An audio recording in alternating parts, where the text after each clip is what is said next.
Hey guys, this tutorial is going to briefly cover the brush I used to make these two portraits and sort of, I guess, the overall painting process behind them. I will put the brush settings in the comments below too. But yeah, for both of these, it pretty much starts off with a sketch done with the marker tool, which I'll also attach, but that one's not too special. It's the basic marker tool that I always use for pretty much all of my sketching. Once you have your sketch all in one layer, you make another layer below it, and then grab the special brush, and it's kind of like a flat bristled, I don't even know. It's just really cool. It blends super nice. So you would basically just throw down your base colors with, you could either use this, I guess I'll just call it the flat brush, is the special one that sort of gives it this, almost, I don't know, it looks like traditional painting, chunky. It's cool. But you can throw down your base colors with either it or just a standard flat brush, but I used the painty brush for everything. You can set your line art. Go ahead and set your line art to multiply. And then you're going to be pretty loose with coloring. I did make another layer for the hair. If you color with a different color on the same color with this tool, like if I took the black and colored on the same layer as the skin, you can see it actually blends really cool. Which is why eventually, to get this like really fluid painting, you merge everything onto the same layer and then paint your line art into the picture. But for starters, it's not bad just to layer everything out. You'll get a crisper edge if you're making new layers. So right off the bat, I would probably make new layers, but I play around with it. It's whatever fits your own personal style. We're going to be pretty quick with this just because the goal is to show the painting technique. Alright, so we've got some hair. The skin layer, I would actually probably just go ahead and paint the shadows in his skin on the base skin layer. As you can see, it's pretty dark, but you can sort of lightly go in and just brush it out.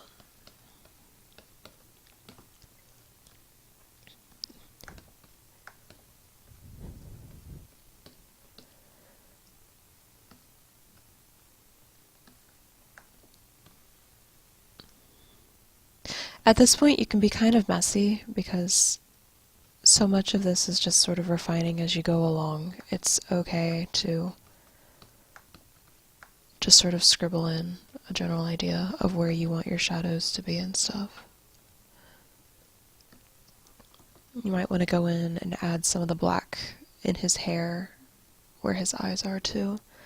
I would probably use a marker tool for that actually, since they're a lot more detailed.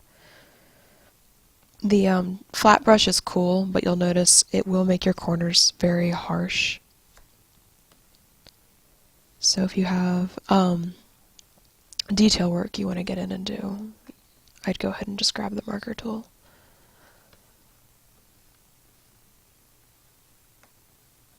Whatever.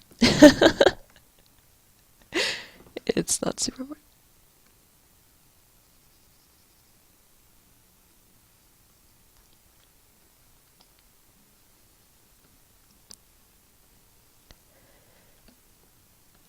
The I guess main point of this is once you feel relatively comfortable with where your shadows and everything are, keep in mind once you merge everything, it will be harder to go back in. Not impossible, but harder to go back in and add shading like underneath hair and stuff like that. So before you merge everything, the biggest areas to focus on are like where overlap is, I guess. Like, make sure you get your darks in under the hair and stuff like that. Anyway, this is probably good enough just to go ahead and merge everything for the sake of demo. So yeah, adjust the opacity of your line art, see if you want it to be that dark or whatever. You can even add a clipping mask onto your line art. It's a good way to quickly change the color of everything if you wanted to experiment with, you know, other colors. I've found I like the orangish colors, so I'll leave it. But anyway, merge time. So, merging everything down, you have everything on one layer, and at this point I would duplicate your layer because, especially while painting, it's easier to go back into your history if you're constantly duplicating layers as you go. That's why, as you can see here in my older file, you see I've got like 8 pictures here, and every layer is just me making more and more changes. And you do this because you can then go back if you do something, maybe you change something you don't like. You can always go back and be like, okay, well, I like the hair better here, but I like the chin better here, whatever. It's a good habit to get into, I think, because it kind of takes the pressure off of needing to get everything right. Like, you can see I actually brought his chin up quite a bit and changed his mouth and everything, but anyway, that's all done with the paint tool. So now that it's all in the same layer, it's really easy to use your Alt key to color pick, and then you just go in and paint. Like, it's will all blend together with this brush, and it's really nice. And you can like paint brush hair.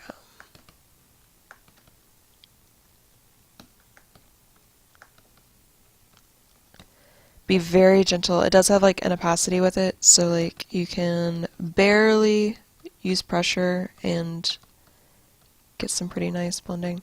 A lot of this style is literally just patience and color picking. You're going to use a lot of quick strokes, bigger strokes, and just work it out. Take the line art you've done and really like work it into the picture itself. Like you can see in the final, there's line art, but kinda. It's okay to go in and like paint over all of this and just be like, yeah. But you can see this brush really nicely smooths everything out. And I'm just kind of winging it right now. I'm not really paying attention, but so this might be a little bit of a mess. But the brush itself is cool, and that's literally how both of these pictures were done. Same with her. She was sketched out, and then you just keep painting and painting and painting, and you make another layer, and you paint and paint some more, and you can add new colors, like he needs some white in his eyes. I would use a mix of the flat bristle brush and the marker tool, honestly, because the marker tool is going to go on a lot darker, and it's a lot easier to add detail with the marker tool. So a combination of the two will give you a very soft, painted looking feel without sacrificing like all your detail work. And that's really all there is to it. It's not too complicated. The brush itself is the biggest thing, so I will, like I said, attach the settings for that. I guess I'll briefly cover how to... This is a Sai only brush. Unfortunately, I do not have a brush like this in Photoshop. If I can find one or replicate it myself, I will try and let you know. But for now, this is pretty much a Sai only thing. That is one thing Sai does really well, is they're really good at blending their brushes. They have a lot of cool stuff. Always work general to specific too. Like, it's okay to get in here with like a pretty freaking big brush and just sort of like go to town. Like, I want hair colored out, I want like jaw painted and under here, and then after you get shapes in the right places and you're just like, yeah, I like the way that looked, that's awesome, then you can zoom in and be like, okay, well now that I've got the shapes down, it's time to go in here and really, you know, detail out like eyelids and everything like that. Except do it better than what I'm doing. Anyway, how to add a brush to Sai, it's pretty simple. You're just gonna like go over, find an empty spot, right click it, select what type of brush you want. This brush, the flat bristle brush in particular, is just a normal brush, and you'll see it makes a new one, and you can double click it and name it something new if you want. And then you are going to copy these settings down here from what I've shown you in the post. So when you have this brush selected, any adjustments you make down here will stay, even if you click on another brush and go back to it. That's how you make a new brush. That being said, it is also easy if you're on a brush and you're in here like accidentally clicking around, you could overwrite a brush you have. So I actually save a folder of screenshots of Sai brush settings on the off chance I ever accidentally wipe out brushes. I can go back and fix them. But yeah, and that's about it for this one. So yeah, have fun, guys.